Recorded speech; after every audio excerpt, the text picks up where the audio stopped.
Scott Riggs has been quick like a bunny in this long green flag run. We're not too far from pit stops. Are we or are we? Yeah. Some of the fellows. DW screaming, I want tires. Right. I want tires now. And I'm saying, hey, there's only 42 laps to go. I don't know if they're going to pit or not. Ron Hornaday now trying to hold off Hank Parker Jr. More on Hank. Here's Steve. Thinking about it. Yeah, Mike, he's been sharing that number 27 car with young Chase Montgomery this season. Hank won a race the past 2 seasons, but when his team folded last year, he was without a ride. Early in this race, he was complaining that he had no grip, but they've been adjusting on it. And now he says he's just going to ride and conserve that race car for the end of the race. It'd be a shame to see Parker join Mike McLaughlin on the sidelines, 2 very talented drivers. McLaughlin, whose team, a new team was formed that he joined for 2003, and then the team went belly up before the season even started.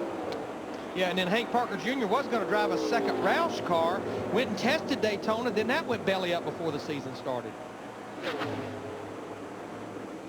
I got a sneaking suspicion he's going to be back, though. Oh, yes. He and Katie are working real hard to put something together, and Mike's such a great guy. I just know that something's going to work out for him, and I'll tell you one thing, I'm going to help him every way I can. He's too good a driver to be sidelined.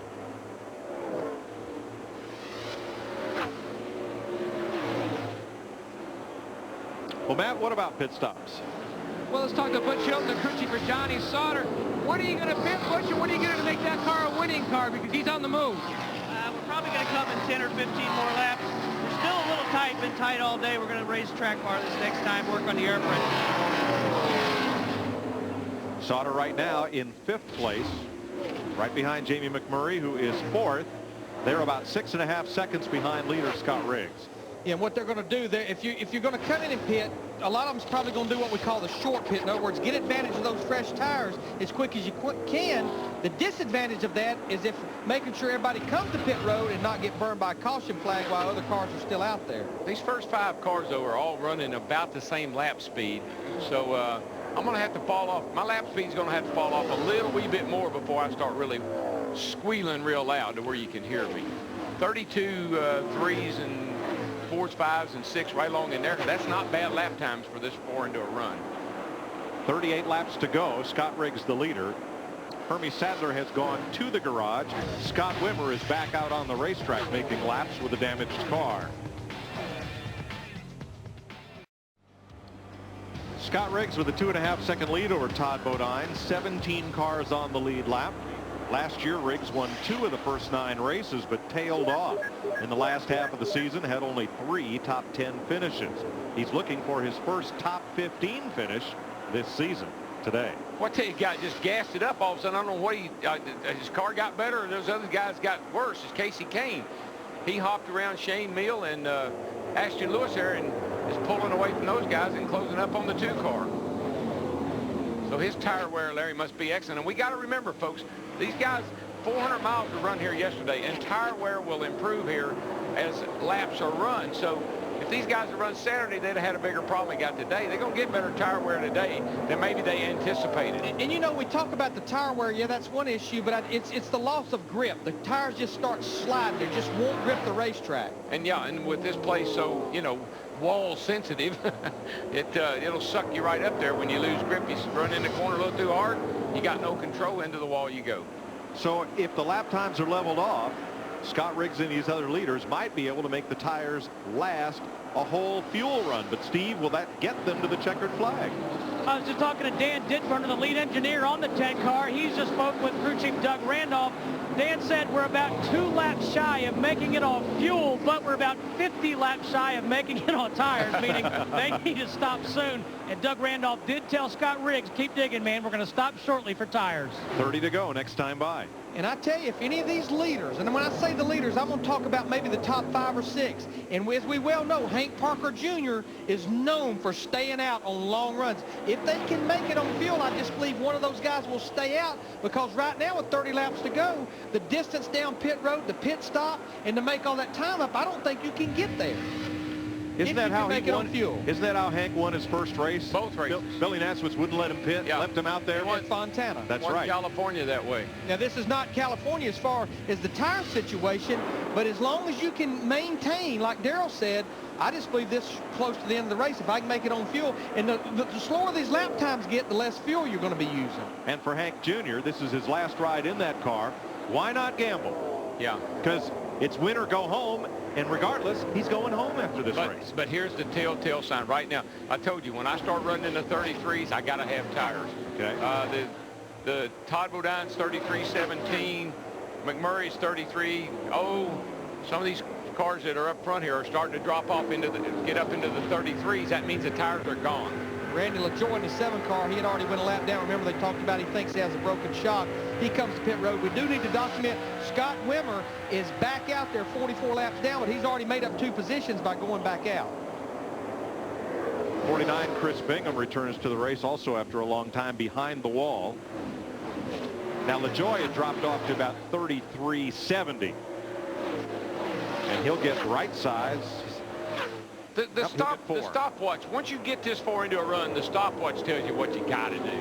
You know, it's what you want to do, what you need to do, and what you got to do. And Darrell, we talked about this earlier. If you stay out there on old tires and a bunch of cars are going by you with fresh tires, you lose a lot of time. You can't get out of the way fast enough. Can't get out of the way, and plus somebody will run over you. The approach rate is so fast. You mentioned it, 13 miles an hour from 60 lap tires to brand new tires. And how many times have we strategize so you get a headache, then there's a dead-gum caution. I did it for 21 years. And you did it for longer than that. Because I know you had to do the thinking for Hammond, Oh, right? yeah, I did all the thinking.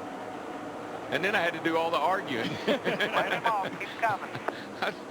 Sometimes I even had to argue with myself. Riggs is in. Remember, pit road, get in as hard as you can now. Here comes the 10. He's down on the pit. Oh, baby, he almost spun that thing out. We talked about that earlier. Here comes Todd Bodine as well. He got down on the apron going into turn 3. He needed to come around off of the middle of 3 and drive down on the apron. He really cost himself a lot of time.